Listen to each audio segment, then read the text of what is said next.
Hello friends, welcome our YouTube channel exam study with RJ. Video के आज के session में हम लोग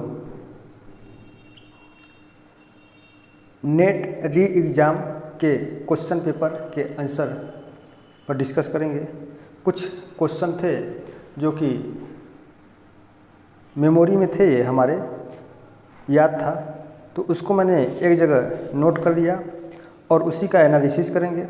और आप लोग भी ज़रूर कमेंट करिएगा कि इस क्वेश्चन का कौन सा आंसर होगा। तो देखिए, आइए शुरुआत करते हैं कि इसमें देखिए एक क्वेश्चन दिया हुआ था कि डेविस के अपवर्तन चक्र में दो वक्रों के बीच को दर्शाया जाता है, कुछ इसी प्रकार से दिया हुआ था, है ना। तो जो दो वक्र होते हैं इस प्रकार से ये वक्र होते हैं, ऐसे इस प्रकार से ये वक्र होते हैं। तो ये जो दो वक्र होते हैं, इन्हीं दो वक्रों की बात कर रहा है, एक ये वक्र और एक ये वक्र, ठीक है। तो इन वक्रों के बीच जो कह सकते हैं कि रेखा होती है, इस तरीके से यह जल विभाजक को दर्शाती है और नीचे एक ये आधार तल को दर्शाती है। तो इसमें ये ऑप्शन में दिया हुआ था जल विभाजक रेखा के रूप में, है ना। तो यही इसका सही आंसर होना चाहिए, ठीक है। और आगे देखिए, जो एक क्वेश्चन दिया हुआ था, पेंग के सिद्धांत के अनुसार आवस्थी जिंदे इटवी कलुंग का तात्पर्य, इसी प्रकार से पूछा था कि आवस्थी जिंदे क्या होता है, ठीक है ना। तो यदि अब बात किया जाए तो पेंग ने जर्मन भाषा में जो कि कह सकते हैं कि अपना ये सिद्धांत दिया हुआ था अपवर्तन चक्र का, जिसमें उन्होंने 3 अवस्था बताया था। तो पहली अवस्था को उन्होंने आफस्ती जिंदे कहा था, याद होगा आप लोग को, आफस्ती जिंदे, ठीक है ना, आफस्ती जिंदे उन्होंने कहा। और दूसरी अवस्था को ग्रीक फार्मिंग कहा था, क्या कहा, ग्रीक फार्मिंग। और तीसरी अवस्था को आवस्थी जिंदे, यही आवस्थी जिंदे पूछा गया है। तो तीसरी अवस्था में क्या होता है कि नदियों का वेग कम हो जाता है। इसमें नदियों में जल का वेग कम हो जाता है और इसमें जो जल होता है वो नदियों का लंबवत अपवर्तन कम करती है, यानी कि गर्तन क्रिया कम करती है, अपवर्तन की क्रिया कम करती है, और जो पार्श्विक अपवर्तन होता है वो अधिक होने लगता है। तो इस प्रकार से एक कोई ऑप्शन दिया था इसी तरीके कि इस नदी की तृतीय अवस्था है जीरावस्था, जिसमें नदी मंद गति से प्रवाहित होती है, नदी के तल का निम्न अपवर्तन होता है और पार्श्विक निक्षेपण या चौड़ीकरण अधिक होता है। तो इस प्रकार का एक ऑप्शन दिया हुआ था, तो वही वाला ऑप्शन बिल्कुल सही हो जाता। अब उसके आगे देखिए, एक क्वेश्चन दिया था कि एज सिटी किसने दिया था, तो ये गैरियू ने दिया था एज सिटी। और ये देखिए अनुच्छेद जो दिया हुआ था, कह सकते हैं कि पैसेज या गद्यांश के रूप में क्वेश्चन में आया हुआ था, मेगालोपोलिस शब्द का प्रयोग तो जीन गाटमैन ने किया था, और सन नगर शब्द का प्रयोग पैट्रिक गेडिस ने किया था। और जियोग्राफी ऑफ पीस, ये शायद कह सकते हैं कि मिलान वाले क्वेश्चन में आया हुआ था। तो नामक किताब में देखिए, जियोग्राफी ऑफ पीस नामक किताब में स्पाइक मैन ने रिमलैंड सिद्धांत का प्रतिपादन किया था। तो इसका ये आंसर बिल्कुल सही हो जाता है। अब इसके आगे देखिए कि भारत में मतदाता के व्यवहार को प्रभावित नहीं करता है। तो इसमें 4 ऑप्शन बने हुए थे। तो इनमें से जो आयु था वो आयु जो है कि आपका मतदाता के व्यवहार को प्रभावित नहीं करता। उसके अलावा जो अन्य ऑप्शन थे वे सभी मतदाता के व्यवहार को प्रभावित करने वाले थे। तो इस आधार पर आपका राइट ऑप्शन आपका आयु वाला हो जाता सही। अब इसके आगे एक क्वेश्चन देखिए दिया हुआ था कि भूगोल को इतिहास की दृष्टि से और इतिहास को भूगोल की दृष्टि से देखना चाहिए। ये कथन जो है कि हेरोडोटस ने दिया था। तो इसका राइट आंसर हेरोडोटस हो जाता है। और एक देखिए बहुत अच्छा क्वेश्चन आया हुआ था संगठन को लेकर के, ऑर्गेनाइजेशन को लेकर, कि भूमध्य रेखा से ध्रुवों की तरफ को उसको क्रम से लगाना था। तो जिसमें देखिए भूमध्य रेखा के नीचे आसियान था, भूमध्य रेखा के नीचे आसियान, और फिर उसके ऊपर ये सार्क की जो मुख्यालय है, ठीक है, नेपाल की राजधानी काठमांडू, फिर ओपेक, और फिर सबसे ऊपर आपका यूरोपीय संघ दिया हुआ था। तो इस आधार पर आपका पहले आसियान होता, सार्क होता, ओपेक होता है, और क्या हो जाता है आपका कह सकते हैं कि यूरोपीय संघ। ये भी क्वेश्चन आसान दिया था, क्वेश्चन बहुत डिफिकल्ट नहीं था। अब 50-60 क्वेश्चन तो बहुत आसान दिए हुए थे। अब फिर उसके बाद देखिए डेविस का अपवर्तन मॉडल प्रभावित था। तो डेविस का अपवर्तन मॉडल से एक दिया हुआ था कि किससे प्रभावित था। तो ये डार्विन से, चूँकि डेविस डार्विन के दोनों एक दूसरे के समतुल्य माने जाते हैं। और एक क्वेश्चन दिया हुआ था कि ठंडी जलधारा निम्न में से कौन सी है। तो ये लेब्राडोर उसमें जो थी वो ठंडी जलधारा थी। उसके आगे देखिए कोपेन का जलवायु वर्गीकरण कर दिया था। तो ये भी मिलान करने के रूप में दिया हुआ था। AS प्रकार की जलवायु, CS प्रकार की जलवायु, AW प्रकार की जलवायु और BSH जलवायु। तो इसमें देखिए जो CS प्रकार की जलवायु था वो भूमध्य सागरीय था और AW सवाना तुल्य था, BSH शुष्क मरुस्थलीय था। तो इसमें जो AS वाला था यही इसका मिलान सही नहीं था, तो यही इसका करेक्ट आंसर हो जाता। ये भारत के कोरोमंडल तट पर पाया जाता है, तमिलनाडु की तरफ, कह सकते हैं कि पूर्वी तट की तरफ। अब इसके बाद देखिए एक क्वेश्चन दिया हुआ था कि प्राचीन शहर की विशेषताओं को बाजार के सापेक्ष में क्रम से लगाना हुआ था। तो उसको लगाने के लिए देखिए उसमें ऑप्शन दिया हुआ था, जैसे पोलिस था, ईओपोलिस था और नेक्रोपोलिस था। मेगापोलिस नहीं था, लेकिन इसका ये क्रम है। तो पोलिस, ईओपोलिस और नेक्रोपोलिस यही इसका क्रम था। तो ये इस आधार पर जो किया होगा वो उसका बिल्कुल सही आंसर रहा होगा। अगला क्वेश्चन है कि भूमि सुधार में क्या सुधार नहीं किया जा सकता है, इस प्रकार का एक क्वेश्चन आया हुआ था। तो भूमि सुधार में भूमि की मानसून पर निर्भरता जो ऑप्शन में दिया हुआ था, भूमि की मानसून पर निर्भरता को लेकर के उसमें आप सुधार नहीं किया जा सकता है, तो वहीं उसका आंसर सही रहता। अब इसके बाद देखिए एक मैन स्पाइरल दिया था, ये समुद्री धाराओं से संबंधित था। तो एक मैन स्पाइरल जो कि 45 डिग्री पर ये धाराओं में विक्षेपण हो जाता है ना। ये क्या होता है, धाराओं में 45 डिग्री के कोण पर विक्षेपण होता है। इस चीज़ का पता एक मैन ने लगाया था, इस आधार पर इसको एक मैन स्पाइरल के नाम से भी जाना गया। तो वहीं दिया गया था कि एक मैन स्पाइरल क्या था, तो धाराओं के विक्षेपण से उत्पन्न होने वाला ये एक प्रकार का जो क्रिया होता है, तो ये धाराओं के विक्षेपण के कारण होता है। तो ये जो ऑप्शन में दिया हुआ था ये बिल्कुल करेक्ट सही था। नेक्स्ट क्वेश्चन देखिए इस तरीके से पूछा था कि महासागर में जल की ऊर्ध्वाधर गति किसके कारण होती है। उसमें तापमान भी दिया था और बाहरी पवन भी दिया था। इस प्रकार से 4 ऑप्शन बने थे। तो इसमें घनत्व के कारण जो होता है ना, तो घनत्व के कारण क्या होता है कि जल में ऊर्ध्वाधर गति होती है, ठीक है ना। तो अब उसके बाद देखिए प्रशांत महासागर के उत्तर से दक्षिण का कटक दिया हुआ था। तो प्रशांत महासागर के उत्तर से दक्षिण का कटक दिया हुआ था। तो इन कटकों को भी मिलान करना था। ये थोड़ा सा डिफ़िकल्ट क्वेश्चन था, ये कुछ ही लोग इसको सही किए होंगे, लेकिन जहाँ तक है कि मैं यदि इसके बारे में बताऊं तो यहाँ पे मैं नोट नहीं किया हूँ, लेकिन मैं बता रहा हूँ। चूँकि देखिए इसका ऑप्शन नहीं मिल पाया था हमको सही से, ठीक है ना, इसलिए इसका हम क्वेश्चन का ऑप्शन ही हमको नहीं मिल पाया कि कौन कौन सा ऑप्शन था, वो संज्ञान में नहीं था, इसलिए इस क्वेश्चन को मैं स्किप कर दे रहा हूँ। इसके बाद देखिए इसके बाद वायुमंडल संबंधित एक क्वेश्चन दिया हुआ था कि गैसों का क्रम क्या था। तो गैसों के क्रम में दिया था तो आर्गन दिया था और कार्बन डाइऑक्साइड दिया था, नियान नहीं दिया था, हीलियम दिया था और हाइड्रोजन दिया था। तो ये बिल्कुल सही क्रम है। सबसे पहले आर्गन होता है। तो यदि जो लोग कार्बन डाइऑक्साइड को यदि लगा दिए होंगे तब तो गलत हो गया होगा। कार्बन 0.93% होता है वायुमंडल में, 0.93% होता है और ये एक प्रकार का अक्रिय गैस है। और ये भी कह सकते हैं कि आर्गन गैस वायुमंडल में सर्वाधिक मात्रा में पाई जाने वाली एक अक्रिय गैस होती है। और बाकी तो आप लोग जानते होंगे कि सर्वाधिक नाइट्रोजन है, फिर ऑक्सीजन है, फिर उसके बाद आर्गन है, फिर कार्बन डाइऑक्साइड है ना। इस तरीके से गैसों क्रम है, लेकिन नाइट्रोजन ऑक्सीजन नहीं दिया था। तो आर्गन जो पहले कुछ ऐसे ऑप्शन थे जिनमें मतलब एक ऑप्शन ऐसा था जिनमें आर्गन पहले स्थान पे था, तो वो वाला बिल्कुल करेक्ट हो जाता। अब देखिए ढालों का एक क्रम दिया हुआ था कि ढालों का क्रम लगाना है। तो सबसे पहले आपका जो होता है वो उत्तर ढाल होता है, उत्तर ढाल के बाद मुक्त पृष्ठ होता है, फिर उसके बाद आपका सरल ढाल होता है और फिर इसके बाद ये अवतर ढाल होता है। तो इस तरीके का एक क्रम दिया हुआ था। तो जिसने पहले उत्तर लगाया होगा और लास्ट में जिसने अवतर लगाया होगा, यानी कि पहले उत्तर होता है फिर लास्ट में अवतर होता है, तो ये बिल्कुल आपका करेक्ट आंसर हो जाता है। इसके आगे देखिए यूएसए में हरिकेन का समय पूछा था। तो यूएसए में एक हरिकेन का समय पूछा था। तो ये आपका एक अक्टूबर से दिसंबर तक था और एक आपका अप्रैल से जून तक था। तो ये जहाँ तक है कि अप्रैल से जून तक समय होता है, ठीक है ना। तो जो लोग अप्रैल से जून तक लगाए होंगे वो करेक्ट आंसर हो जाएगा। फिर उसके बाद देखिए दक्षिणी पश्चिमी मानसून से संबंधित नहीं है। तो इसमें से कई ऑप्शन दिए हुए थे।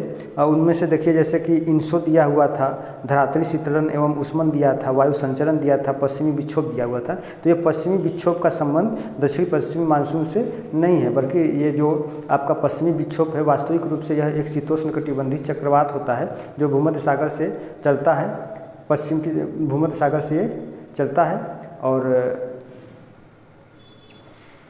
पाकिस्तान अफगानिस्तान क्रॉस करते हुए भारत में प्रवेश करता है और भारत के उत्तरी हिस्से यानी कि जम्मू कश्मीर हो गया और उत्तराखंड हो गया, ऐसे क्षेत्रों में और कुछ मैदानी क्षेत्रों में वहाँ पर वो वर्षा करता है। ये ठंडियों में वर्षा करता है, तो ये उत्तरी हिस्से में ये वर्षा होती है, ठीक है ना। तो इसका संबंध आपका कह सकते हैं कि पश्चिमी विक्षोभ जो होगा वो उसका संबंध दक्षिणी पश्चिमी मानसून से नहीं होगा। अब इसके बाद देखिए एक सवाल ये था कि पन्ना, पाली, धाड़ी ऐसे कुछ दिया हुआ था, तो ये क्या था? तो ये एक प्रकार का रूरल सेटलमेंट था जिसे आप हेमलेट रूरल सेटलमेंट के नाम से जानते हैं। पूर्वाध है, इसको आप पूर्वा कहते हैं। क्या कहते हैं? पूर्वा कहते हैं। जैसे गांव में होता है ना, ये पूर्वा वो पूर्वा, तो उसी प्रकार से ये आपका होगा, तो हेमलेट वाला सही हो जाता है। अब मार्क्सवादी एक विचारधारा पूछा हुआ था, तो ये मार्क्सवादी विचारधारा का संबंध पूछा था, तो ये 1960 के दशक में प्रत्यक्षवाद के विरोध में यह विचारधारा आया था और यह मात्रात्मक क्रांति के परिणाम स्वरूप जो कह सकते हैं कि हुआ था। तो इसका जो करेक्ट आंसर था वो व्यवहारवाद दिया हुआ था, तो यही इसका व्यवहारवाद जो है कि सही हो जाता आंसर। अब इसके बाद अगला क्वेश्चन था कि कौन भूगोलवेत्ता व्यवहारवाद से संबंधित नहीं है? तो देखिए इनमें से तो ये सभी लोग सही किए होंगे। हार्टसन व्यवहारवाद से संबंधित नहीं थे। प्रेट, ओलपट और गोल्ड ये सभी व्यवहारवाद से संबंधित रहे हैं। भारतीय भूगोलवेत्ता का क्रम पूछा था, देखिए तो जिसमें आपका आर्यभट्ट शुरुआत में एक ऑप्शन ऐसा था जिसमें फर्स्ट में ही आर्यभट्ट दिया था, तो यही इसका करेक्ट आंसर होता है। तो आर्यभट्ट थे, फिर उसके बाद वराहा मिहिर थे, फिर ब्रह्मगुप्त थे, फिर भास्कराचार्य थे, ठीक है ना। तो यही आपका ऑप्शन दिया हुआ था। तो ये जो पहले में आर्यभट्ट और लास्ट में भास्कराचार्य जो था वो बिल्कुल करेक्ट आंसर था। नेक्स्ट क्वेश्चन देखिए, निम्न में से किसे कैनरी हेविसाइड परत कहते हैं? तो इसमें ई परत दिया हुआ था, तो ई परत को कैनरी हेविसाइड परत कहा जाता है। और एक एफ परत दिया था, एक डी दिया था और एक जी परत दिया था। तो यदि बात किया जाए कि ये जो परत होती हैं तो ये आयन मंडल के परत होते हैं। तो आइए थोड़ा सा बात कर लेते हैं आयन मंडल के बारे में कि मध्य मंडल के ऊपर 80 से 640 किलोमीटर के मध्य पाए जाने वाले मंडल को आयन मंडल कहते हैं। कुछ किताबों में ये आपका 400 किलोमीटर तक भी बताया गया है। इस मंडल में विद्युत आवेशित कणों की प्रधानता होती है, इस कारण यह मंडल रेडियो तरंगों को पृथ्वी तक परावर्तित कर देता है। इसी मंडल में आपको ऑरोरा ऑस्ट्रियालिस और ऑरोरा बोरियालिस की घटनाएं भी देखने को मिलती हैं। फिर बात करें तो इस मंडल में ऊंचाई के साथ कई परतों का निर्माण होता है।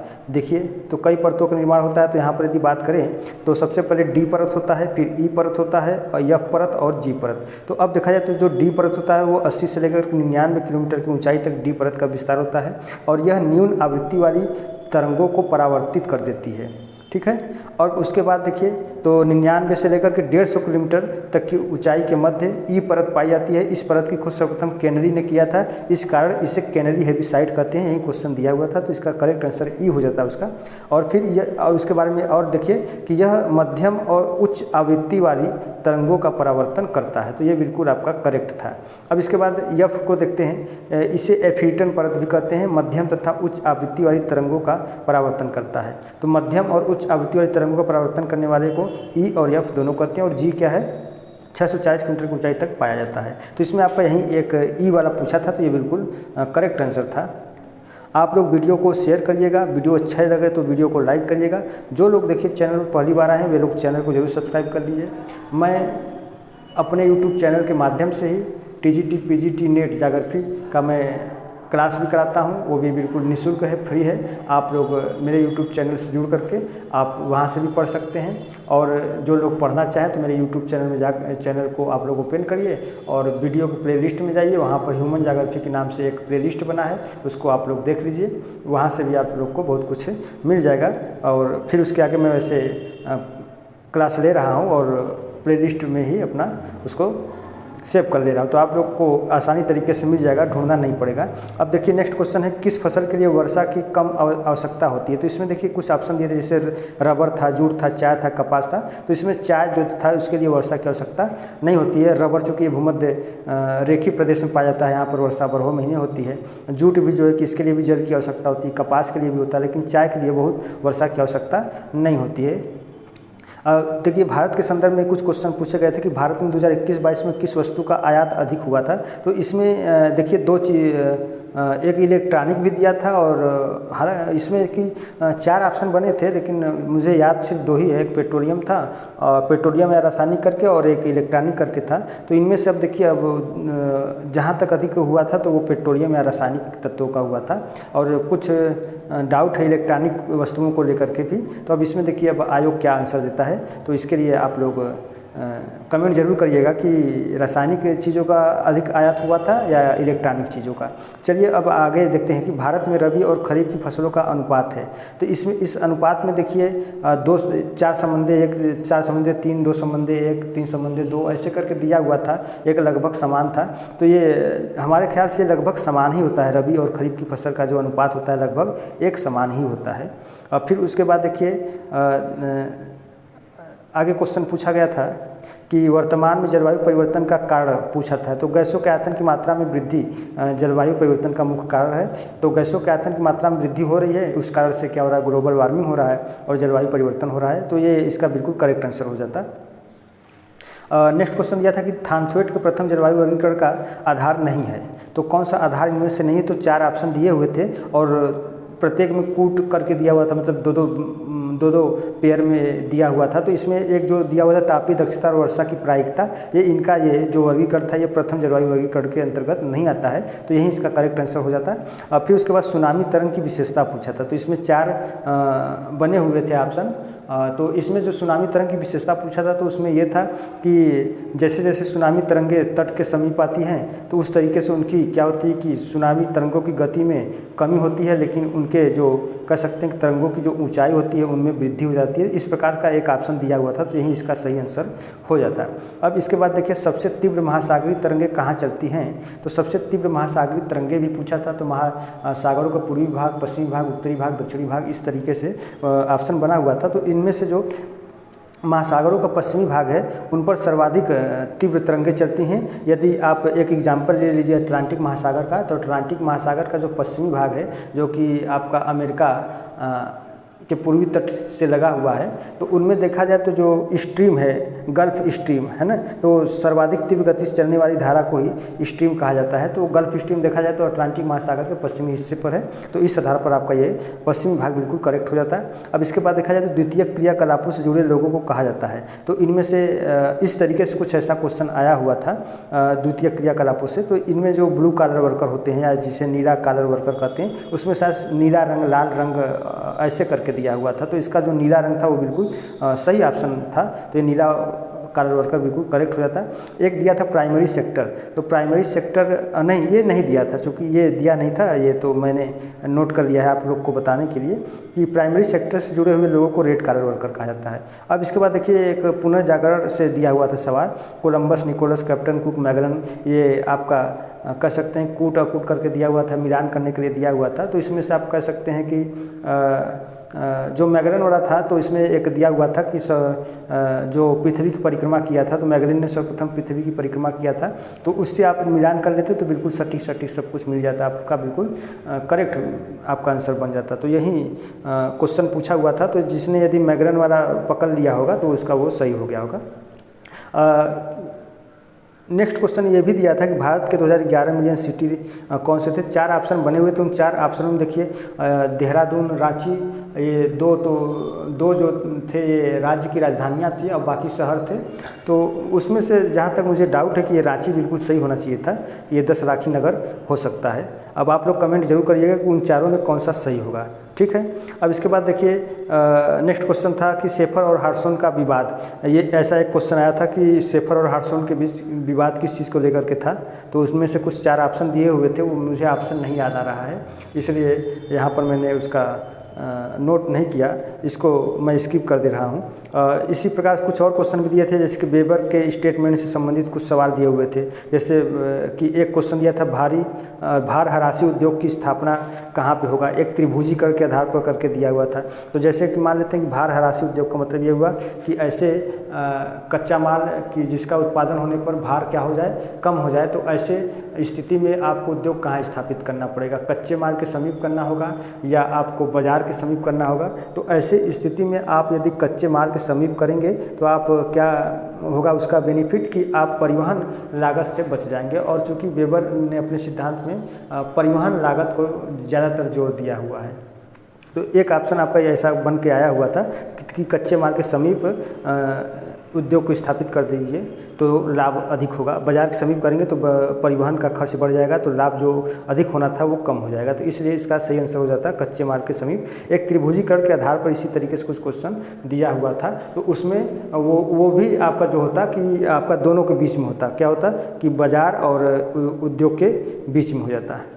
ठीक है, तो इस तरीके से कुछ क्वेश्चन आए हुए थे। और फिर उसके बाद देखा जाए तो 10-10 क्वेश्चन तो आपके पैसे से आया हुआ था, 10-10 क्वेश्चन। तो देखा जाए तो मैं 38 क्वेश्चन यहाँ पे बता ही दिया हूँ। 10-10 क्वेश्चन को मान लेते हैं, 20 क्वेश्चन, चलिए 15 क्वेश्चन ही मान लेते हैं, तो लगभग 60 क्वेश्चन तक कह सकते हैं कि बढ़िया क्वेश्चन आया हुआ था। उसके अलावा कुछ कार्टोग्राफी से भी आया था, GIS रिमोट सेंसिंग से 1-2 क्वेश्चन आए हुए थे। तो इस तरीके से कुछ क्वेश्चन आए थे। और पेपर बहुत टफ नहीं था, पेपर मीडियम में बना था, अच्छा बना हुआ था। यदि टफ पेपर था इसमें तो फर्स्ट पेपर थोड़ा सा टफ हो सकता है। और यदि बात कर लिया जाए कट ऑफ का, तो कट ऑफ न तो बहुत अधिक हो सकता है न बहुत कम हो सकता है। मान के चलिए कि 55% है ना, 55% तक जो आ सकते हैं तो वो लोग नेट क्वालिफाई कर जाएंगे। अब ये कैटेगरी वाइज सबका अलग अलग बनता है, तो ये मान के चलिए आप लोग 55, 54, 53% तक SC ST तक हो जाएंगे। अब फिर 55 से 60 तक OBC, और फिर कह सकते हैं कि 60 से ही 61-62 तक आपके जनरल तक रहेंगे। ये नेट का कट ऑफ है। JRF का थोड़ा सा 2-3% अधिक हो सकता है।